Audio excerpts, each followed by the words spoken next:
Chega mais, nação, vamos juntos aqui analisar as últimas informações do Flamengo. O programa Jogo Aberto e os comentaristas do programa da ESPN Brasil falaram aí sobre o empate do Flamengo com o Ceará 1-1, mas o Mengão continua líder do Brasileirão e a próxima partida do Flamengo é contra o Atlético Mineiro pela Copa do Brasil. Vamos analisar, dá aquela moral, deixa o seu like, se você não é inscrito aqui no canal Meu Mengão React, eu convido você a fazer parte aqui todos os dias, trazemos pra vocês todas as informações do Flamengo, tá bom? Deixe os créditos aqui ao canal da ESPN Jogo Aberto, o link na descrição como créditos. Mas antes, corre nos comentários e coloca aí de qual cidade você está acompanhando nossos vídeos, tá bom? Vamos lá então pro vídeo de hoje. Venceu no Mineirão, só que o Ceará deu uma ajudinha, empatou com o Flamengo. Mesmo que o Cruzeiro não seja o líder, porque o saldo de gols do Mengão é melhor e o Flamengo tem jogo a menos, não é? O Flamengo deu aquela tropeçada e não poupou no Campeonato Brasileiro pensando em Copa do Brasil. Resultado bom pros cearenses, pro Flamengo nem tanto. O Flamengo tomou as rédeas da partida logo no início e começou a buscar o gol. O chute de Plata foi defendido por Bruno Ferreira. A cobrança de falta de Arrascaeta passou por cima do travessão. E na primeira chance clara que eles tiveram, eles fizeram. A jogada começou no Léo Ortiz, que achou o passe em Plata, que só teve o trabalho de ajeitar para o camisa 10 rubro-negro abrir o placar.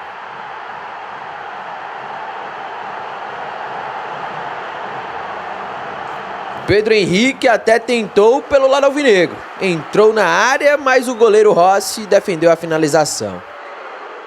O Flamengo, além de estar na frente do marcador, tinha muito mais volume de jogo e tranquilidade com a bola no pé. Coisa que a equipe alvinegra não tinha, mas que precisou repensar nas suas estratégias para buscar o empate. A gente fez alguns ajustes de posicionamento, a gente saiu dos 3 volantes e voltou para a plataforma que a gente usa muito. O time carioca começou assustando com a tabela de Samulino e Saul, e com a finalização sendo defendida pelo goleiro Bruno Ferreira. Mas a partir daí, o jogo mudou. Um grande primeiro tempo, criado chances de gol, finalizado muitas vezes na área no gol do adversário.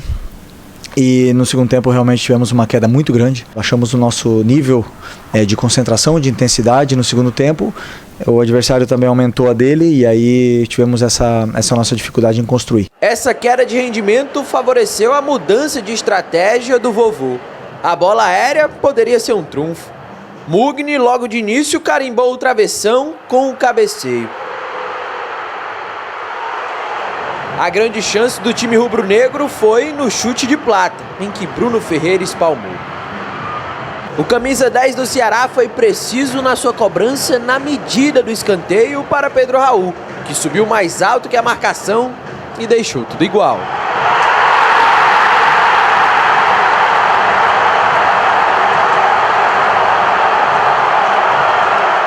O time rubro-negro pecava nos passos, não conseguia criar chance.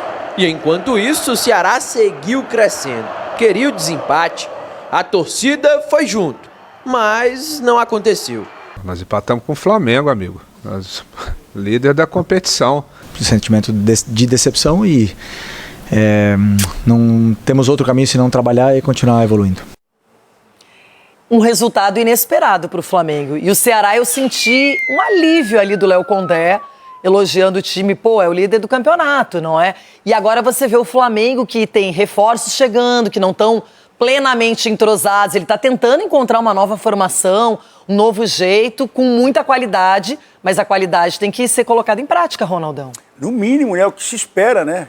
Depois que teve aquela confusão com o Pedro também, o Felipe parece que está tendo algumas dificuldades dentro do grupo, que seria normal, para colocar o carro no lugar certo aí, todo mundo no seu lugar certo também. Agora, você não pode deixar, ainda mais um campeonato de pontos corridos assim, você não pode ficar deixando essa molezinha como foi pro Ceará. E o Ceará aproveitou. Teve a chance com o Pedro Raul. Chora coração, Ronaldo? Chora coração como? Vamos vender ele logo, bebê. Tem que aproveitar a fase do jogador e vender logo. E falar em vender, por que o Félix estou... Não, mas depois a gente fala sobre isso. Você tá igualzinho agora. A mim. O Flamengo não pode vacilar com o time que tem, com o investimento que faz. Não pode perder para ele mesmo, no caso. Ah, Ronaldo, tá desmerecendo o vovô. Não estou desmerecendo o vovô, dei até os parabéns. Mas o Flamengo não pode deixar esses pontos passarem dessa forma. Ainda mais porque não poupou, não preservou para a Copa do Brasil. Chico já preservou diante do Galo, perdeu o jogo da Copa do Brasil, foi com o que ele de melhor tinha, Não deu certo porque empatou e agora tem a Copa do Brasil no radar. E a sensação é que no segundo tempo, ontem, quando até correu alguns riscos e acabou sofrendo empate, os caras já estavam pensando na quarta-feira. É meio inevitável isso, né, Renata? Houve a derrota ali, o Flamengo ficou com o Atlético Mineiro atravessado, precisa dar uma resposta, aí vem o final de semana, joga lá, vocês podem... O mundo todo tá pensando na quarta-feira. Eu sei. Como é que você Mas imagina quem não tem o elenco que o Flamengo tem. Se pro Flamengo é difícil e ok, imagina pros outros. Tá, mas a exigência do Flamengo Quer dizer que eu vou almoçar hoje pensando na feijoada de quarta-feira? Não, mas a exigência do Flamengo é ganhar a Copa do Brasil. E é mais um jogo fora de casa, em Minas. Então, e aí já tá com desvantagem no placar. Principalmente o objetivo que eles falaram, que é o Campeonato Brasileiro. Você não pode deixar pontos assim de fora, principalmente com o Ceará. Que isso? É o grilo? Que isso? Rapaz, isso aí não, hein? Acho que o dedinho... Que acho isso, que o dedinho do porquinho ficou preso na... Não tô entendendo, não. É o Flamengo e Ceará, pô. O Flamengo também é quarta. Tá acontecendo, gente? O Flamengo é quarta, o Palmeiras é quarta, mas vocês não podem ficar pensando nisso. Vocês têm que dormir até lá, vocês têm que almoçar até lá. Mas o jogador não entra pensando na quarta-feira. Jogadores do Palmeiras, o Dorival vivenciaram o jogo desde agora. Eu cheguei a jogar, Renata, domingo, terça, quinta e domingo. Você acha que eu ia ficar pensando no jogo todo domingo? O Dorival não pensou. Eles acham que conseguem administrar tudo, e não é bem assim. Administrar não pode, você tem que jogar. Aí quando você perde o jogo ou tá perdendo... Põe todo mundo em campo, agora joga, lança força máxima. Esse é o Dorival, arrebenta bate o desespero. Ué, o Roger fez isso ontem, adiantou? Não. O Palmeiras também. Botou ali, né, o Facundo e tal, aí o Flaco já tava em campo, o Piquerez, e aí empatou o jogo. Hoje nós vamos dar uma aula pra vocês, treinadores que querem poupar. Você presta atenção que daqui a pouco vamos dar essa aula pra vocês, porque poupar desse jeito aí é jogar dinheiro fora. E os jogadores também que tem que dar um giro. Com relação...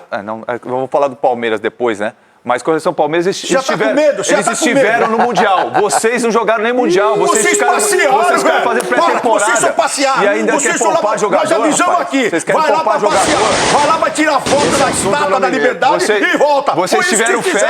Vocês tiveram férias de um mês e pouparam jogador agora. Escuta os fogos. Brincadeira. Escuta os fogos. Solta, legal. Vamos ver quinta-feira. Olha só. Desse que eu estou falando, mas o Felipe Luiz falou, não reclamo, viu, Mário? Ele pode não reclamar. Ele poderia reclamar, eu estou dizendo. Então, ele pode reclamar ou não reclamar. Ele reclamando ou não reclamando, a gente pode dizer que o calendário é puxado. Sim, e que o Flamengo tem sofrido muito nos últimos anos com esse calendário. Porque do Flamengo se espera, repito sempre, a vitória aliada ao bom desempenho. Perfeito. O time é cobrado por isso. E esse preço tem sido muito alto. O Flamengo normalmente cai de produção a partir do mês de setembro. Setembro, outubro são meses muito difíceis para o Flamengo. Vamos ver se agora, com esses reforços que chegaram, eles conseguem equilibrar um pouco a questão física e dar o gás que o Flamengo precisa. E ainda assim, né? Porque fica a expectativa do torcedor e no imaginário ali coletivo de que a janela é absurda, os reforços são de um nível altíssimo. E a apresentação já tem que ser imediata. Ele já tem que entrar e corresponder e fazer valer o valor que pagaram, o status que chegou. E nem sempre, ou quase nunca é assim, a resposta vir de uma forma imediata. A gente está falando de jogadores que vêm da Europa, de jogadores que vêm de uma outra condição, de calendário, de desenvolvimento, de trabalho. E sim, precisam de um tempo de adaptação. É claro que... trazendo ali para a realidade o nível altíssimo da individualidade desse atleta, ele pode ali, num lance ou outro, já desequilibrar. O Samuel Lino entra no jogo passado, num segundo tempo, e já mostra um valor absurdo. Ontem, mostra esse mesmo valor, mas não o suficiente para, por exemplo, garantir ou participar diretamente de uma possível vitória do Flamengo. Então, ainda tem isso. O Flamengo, ele monta um elenco para disputar todos os títulos que tem ali, Copa do Brasil, Campeonato Brasileiro, Libertadores, não é garantia que vai conseguir. As outras equipes, por exemplo, têm uma mobilização diferente. Então ele vai enfrentar um Atlético Mineiro, agora, num jogo de volta de Libertadores, precisando reverter um resultado, que talvez esteja mais mobilizado que ele por essa Copa. Mas ele pode conquistar o Campeonato Brasileiro, nos pontos corridos, que é a prioridade dele. Ele pode cair na Libertadores, porque ele vai encontrar um outro adversário que na Libertadores vai estar dando a vida. Então, assim, eu acho que alinhar a expectativa do que o calendário oferece, do tempo que o jogador precisa de adaptação, do que o adversário também impõe de dificuldades, eu acho que tem tudo isso, assim. O Felipe Luiz ontem fala sobre o aproveitamento das oportunidades criadas, né? Que o Flamengo não conseguiu ser tão efetivo assim e, de fato, não conseguiu. 8 finalizações do primeiro tempo, 2 só foram no alvo. E aí, no segundo tempo, o Ceará finaliza mais, acerta mais o alvo, tem mais a bola. Então tem essa queda de rendimento, é bem verdade. Quando tem a oportunidade, o Flamengo precisa marcar. E ele está tendo essa dificuldade, porque ele está passando por essas mudanças, os lados de campo são diferentes, ora ele está com o Plata, ora ele está com o Bruno Henrique mais avançado, ora ele está com o Pedro, ele não está conseguindo entender qual que é a dinâmica. E quem tem aparecido é o Arrascaeta, né? O Arrascaeta que tem, entre aspas, como esse segundo atacante, feito os gols do Flamengo. Professor Celso, diga. Estava aqui pensando numa frase do Charlie Chaplin: não sois máquinas, homens é o que sois. Né? Professor Celso voltou. É máquina. Ele voltou, Mari. Como é que é? Charlie Chaplin? Não sei se foi em Tempos Modernos, um filme que ele criticava justamente essa coisa da produção em massa, que ele ficava ali apertando parafuso. Não sois máquinas, homens é o que sois. E eu acho que empatar com o Ceará, dentro das condições que até o Eugênio colocou, gramado, calor, o senão é esse, justamente, tinha que ter ganho esse jogo no primeiro tempo. Cabeça no jogo da volta, de Copa do Brasil. A necessidade... Bom trabalho do Léo Condé. Ótimo trabalho do Léo. A necessidade do jogo da volta. E lembrei também de uma outra frase muito usada: não se pode ganhar todas. Esse caso do jogo do Ceará é um desses casos. É uma dessas não vitórias que você tem que aceitar. Você pode aceitar, não precisa ganhar todas em altíssimo nível. Contra o Galo, sim, né? Contra o Galo tem que dar uma resposta, porque embora possa ser campeão brasileiro e da Libertadores, é uma das taças importantes em jogo. Então essa dosagem, claro que esse negócio do Felipe Luiz não reclamar, ou às vezes reclamar menos que os outros, compara com o Renato Gaúcho, por exemplo, que também foi técnico desse Flamengo e vivia reclamando, né, das contusões, dessa fase do ano em que o Flamengo tem sempre que trazer reforço, e olha que o Flamengo tem time e tem elenco, e toda hora precisa trazer reforço. Então eu acho que normalizar essa coisa que é anormal, punir os melhores times, eu acho que isso não é legal. Eu acho que a gente tem que dar um basta nisso. Então você normalizar isso, eu entendo, a intenção do Felipe Luiz não foi essa. Mas isso dá milho pro bode, entendeu? Dá milho para os caras nunca mexerem nessa coisa que é... Isso daí é desumano. Submeter jogadores de futebol a uma... Já está provado, a fisiologia já provou que não dá para jogar seguidamente, como você joga, por exemplo, em outros esportes, no basquete. O Flamengo, que tem toda essa condição financeira, passa por isso, né? De dificuldade. Você não pode normalizar isso. A gente tem que pensar em mexer nisso. Mas na coletiva, depois de um jogo que não ganhou, num contexto de estar grato pelo time, pelo elenco que ele tem, eu até entendo. Mas isso não é normal, não, gente. O futebol precisa parar para pensar, e parar para pensar muito sério. Porque isso, além do dano físico para os jogadores, isso estraga o espetáculo. Essa história de time alternativo em outras competições, isso desvaloriza competições. Isso, ao contrário do que se pensa, também é jogar dinheiro fora. O futebol tem que parar para pensar seriamente nisso. Queria ouvir vocês sobre o Rossi no gol ali do Vozão, porque ele é um grande goleiro, já ajudou o Flamengo várias vezes, mas nessa ele foi mal, não foi não, professor? Foi mal. Foi mal, e eu digo isso por conhecimento de causa, que eu também errava assim. Ah, é? Porque já ouvi muita gente falando, e concordo, o goleiro brasileiro, tradicionalmente, salvo exceções, mas sai mal do gol, e a gente tem uma escola, uma atualidade de goleiros muito bons, espalhados pelo mundo. Mas nessa ele foi bem.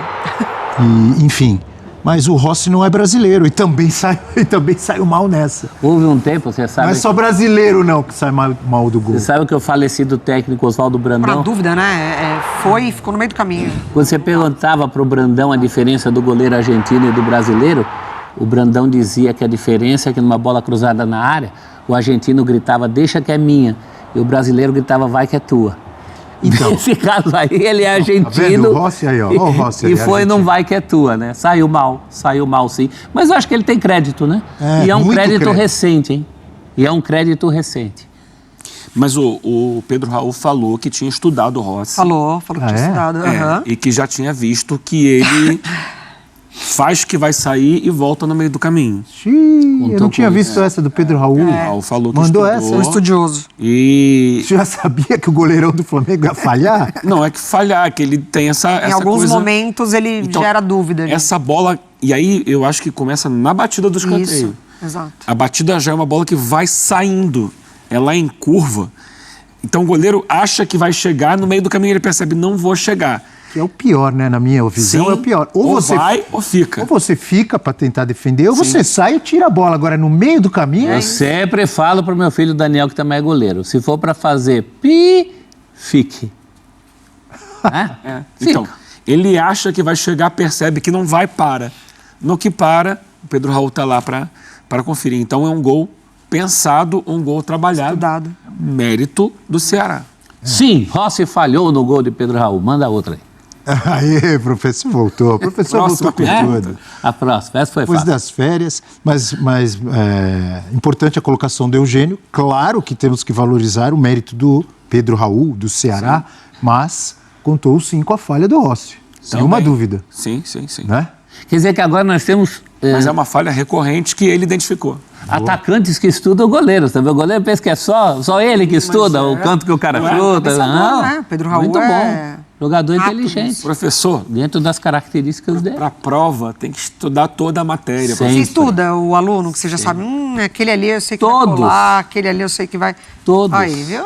Isso. Ele já sabe qual aluno que ele vai ferrar quando ele escolhe aquela questão para a prova. Essa questão o tal aluno não vai responder, vou botar... Ele vai tentar ali jogar no... Qual aluno vai se ferrar? Porque o aluno, ele se auto-sabota, né? E, em alguns casos, o jogador de futebol também, né? Você vê se é um erro recorrente do Rossi, é uma coisa para ele pensar também. Né? Falar em estudar, pesquisar, eu estou pesquisando, estudando aqui para ver quantos gols tem Pedro Raul no Campeonato Brasileiro. Então me diga quantos bem, gols sabe tem Pedro quantos? Raul. Ele começou bem, depois deu uma parada, deve estar com 6 gols. Ele caiu junto com o Ceará, mas... Quase você acertou. 7 gols tem Pedro Raul. 7 foi o de ontem. Sabe quem está na frente do Pedro Raul, apenas no Brasileirão? O Caio Jorge, que é o artilheiro, com 13. Arrascaeta. Arrascaeta 10. Verrete 9. Caio Jorge. E Pedro Raul 7. Não, Caio Jorge foi o primeiro que eu falei. 13. Arrascaeta 10, Verrete 9, Pedro Raul 7. Mas pro Vasco não serviu. Pro Corinthians não serviu. Tá aí fazendo... Mas que não teve fez chance gols. de servir e não serviu também, né? Também tem isso. É que lá não fez gols. Não Mas foi podia ter tido mais injustiçado nesse chance, caso. de repente, Mari. No Vasco, acho que não. Acho que teve chances. É que você consegue no Ceará montar um projeto Ele de tinha ido bem no ataque, Goiás, né? Pra ele. levando em consideração as características do Pedro Raul. Porque o Ceará não tem investimento, então ele pega um jogador que ele consegue contratar e trabalha para esse jogador. É isso. É a forma de jogar, busca muito ele. E tem muito mérito do técnico, Léo Isso. Condé, nisso. Lembra daquele clipe, quando ele chegou no México? Fizeram um clipe de apresentação dele. Sensacional. Era o cara cuidando do gramado, assim, chegava uma caixa, bum, no meio do gramado. Aí abria a caixa, ele saiu, o cara falava, Pedro Raul. Era no Toluca? Toluca. Toluca, né? Ficou pouco lá, E né? aí que veio pro Vasco. Os caras eram bons de marketing. Né? Na verdade, Legal, veio pro isso, tanto que Corinthians. ele- Marcou, Vasco, você não Toluca, esqueceu. Corinthians. Goiás, No Goiás ele foi vamos bem. lembrar dele muito bem do Goiás. E passagens anteriores também, né? Botafogo, Atlético Paranaense. Que no Goiás que ele brilha, né? E aí todo mundo quer, porque ele termina como um dos artilheiros do Brasil. É um competente fazedor de gols. Dependendo do time que joga mais em função dele, ele rende mais. Em outros, rendeu menos. É isso aí, nação. Tá aí as últimas informações do Flamengo. Então, o Mengão ficou no empate com o Ceará 1-1. E a próxima partida do Flamengo agora será contra o Atlético Mineiro pela Copa do Brasil. Lembrando que a primeira partida o Flamengo perdeu pro Atlético Mineiro e precisa reverter esse placar. O Flamengo precisa ganhar a próxima partida, pelo menos por 2 gols de diferença para poder se classificar de forma direta. Por 1 gol, o Flamengo leva a decisão para os pênaltis. Vamos ver o que vai acontecer, o que o Felipe Luiz vai preparar para essa partida. Mas falando de Campeonato Brasileiro, o Flamengo nesse momento é o líder do Brasileirão com 37 pontos, juntamente com o Cruzeiro, que também tem 37 pontos. A diferença é que o Flamengo tem um jogo a menos que o Cruzeiro. O Flamengo vencendo essa partida, o Flamengo chega, por exemplo, com 3 pontos na frente do que o Cruzeiro. Na terceira colocação já vem o Palmeiras. É isso daí, nação. Obrigado por você estar aqui até o final do vídeo. Não se esqueça daquela moral, deixe seu like, se inscreva, ative o sino das notificações. E assim que a gente tiver mais notícias e informações do Flamengo, vamos trazendo aqui pra vocês, tá bom? Um grande abraço, a gente se vê no próximo vídeo.